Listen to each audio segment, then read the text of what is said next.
Hello students, I hope you all are enjoying and safe at home. Today we are going to carry the biology topic, that is the flowers. So flowers you all are familiar with. These are the brightly colorful structures which is the most attractive part of the plant. So we are going to study about this detailed structure of the part of the plant today. Okay. So before coming to the structure of the flower, first we should know what are the different parts of the flower which makes the whole colorful flower. Okay. So generally the flower, it consists of four main parts. Okay. So the first part which we have is the calyx. The other name for calyx is the sepals. The second part is your corolla. The other name for corolla is petals. The third part is the androecium, and the fourth part is your gynoecium. So generally your androecium, it is the main part of the flower. Androecium, which is also called as the stamen, it is the male part of the flower. And the fourth part is the gynoecium, which is also called as the pistil and is the female part of the flower. So all these four parts of the flower make the whole flower. Okay. So as you can see on the board, I have drawn the whole structure of the flower to make you more understanding what is the parts of the flower present. Okay. So first of all we are going to come with the four parts of the flower which we have already discussed here. Okay. So if you see, start from the bottom, you can see these leaf-like structures. Okay, so these leaf-like structures is called as the calyx, or other name for calyx is your sepals. So for example, you must have seen the rose flower. If you have seen the rose flower, the petals are, the colorful petals are here. Okay, and this is the stalk, and you see green color leaves coming out from the base. Okay, so these green structures which is coming out from the base, it is called as the calyx or as the sepals. Okay, now the second part which we have discussed is the corolla, or the other name for corolla is the petals.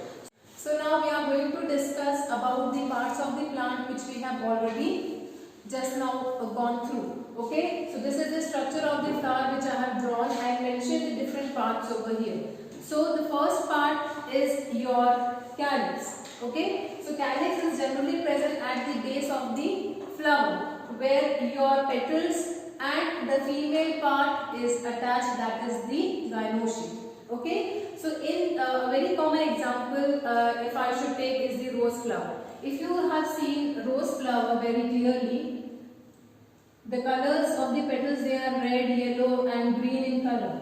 And this is the stalk from where we hold the flower. So from the base of the petals you see green leafy structures arising. Okay, so these green leafy structures, they are called as the sepals. Okay, now just above the sepals your colorful winged like structures are present, which is called as your corolla or the petals. Okay, so you must be seeing this highlighted red color winged structures. So these winged structures which are colorful, it can be of any color. Okay, and generally these colors are provided on the corolla or the petals to attract the insects. Okay, as we human beings also get attracted to the beautiful flowers when we see any attractive color on it. So similarly goes with the insects also, when they see these beautiful colors, they attract. Okay, so the color of this corolla or the petals is to attract the insects. Okay, so these winged flat structures is called as the corolla or the petals. Okay, now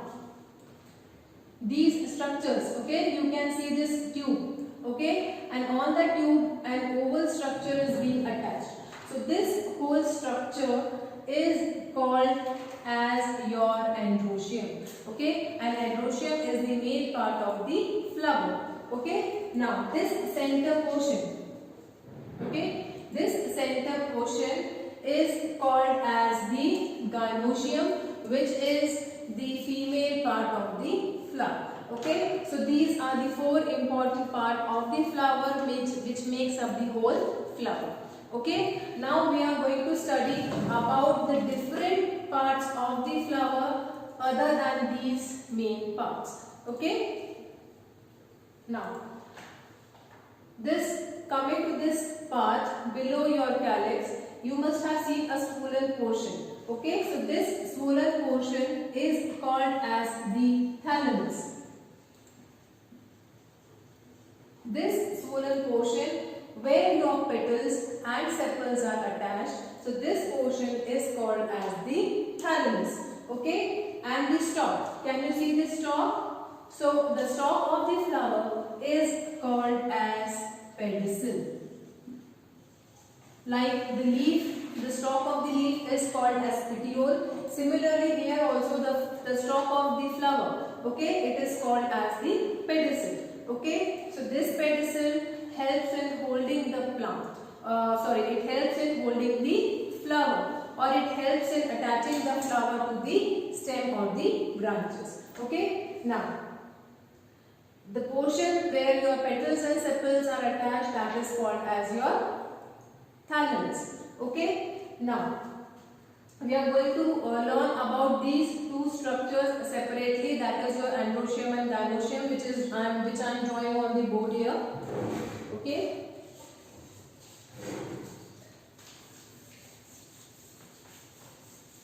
So this androecium and gynoecium, which is called as the male and the female part of the flower respectively, are the most important part, because these parts, they help in the fertilization of the pollen grains. Now, as we have studied about the different structures of the flower, now we are going to come on the detailed structures of what are the parts present in the male and the female part of the flower.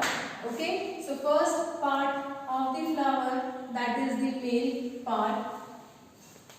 It is also called as the androecium, and it is the male part of the flower.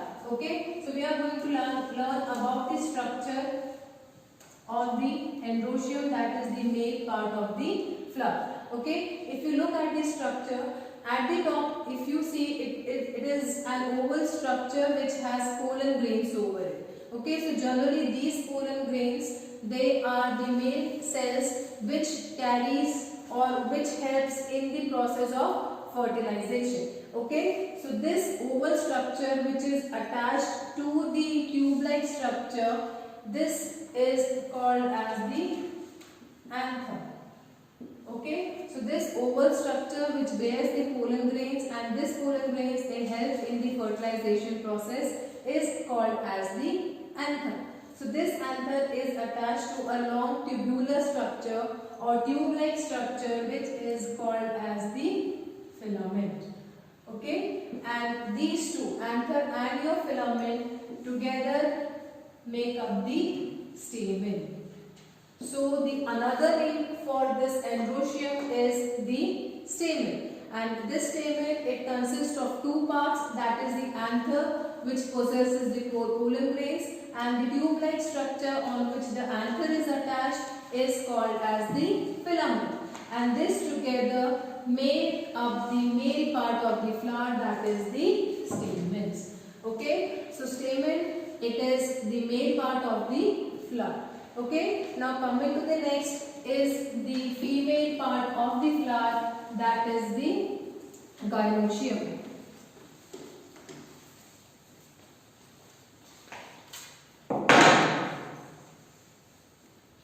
So gynoecium, generally you find it in the center of the flower, and it also consists of different parts. Okay, so the structure, it can vary from flower to flower. Okay, so this is the basic structure of your gynoecium, which is the female part of the flower.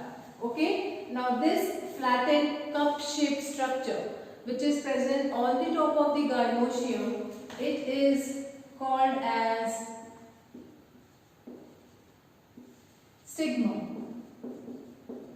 Okay, so this cup shaped structure which is present at the top of the gynoecium is called as the stigma.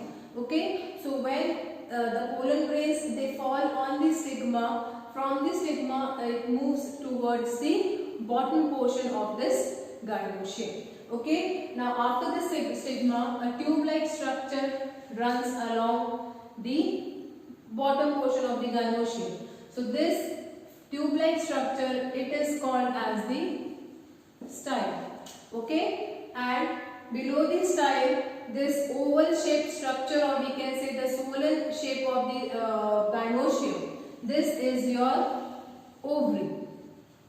Okay, and inside this ovary you find two structures inside, which is called as ovules. Okay, so this ovary, it helps in the formation of fruits. So the pulp part of the fruit which you eat, for example apple. Okay, you eat the fleshy part of the apple, or we can say you eat the pulp of that apple. Okay, so that pulp portion or the fleshy portion which you eat, that is because of the ovary. Okay, so this ovary, it helps in the formation of fruits. Okay, and inside this ovary the ovules are present, and this ovules, it helps in the formation of seeds. Okay, so generally the apple, pear, okay, so the seeds which is present in them, that is due to the presence of ovules, and when this ovary it starts developing, the ovary part it develops into fruits, and the ovules they give rise to seeds. Okay, so this was all the different parts of the female part of the flower, that is the gynoecium, and all the three parts, that is your stigma, style and ovary, is called as the carpels. Okay, or other name for carpels is your pistil. Okay, so instead of gynoecium we can also say that carpel or pistil, it is the female part of the flower. Okay, I hope you all like the class. Thank you and have a nice day.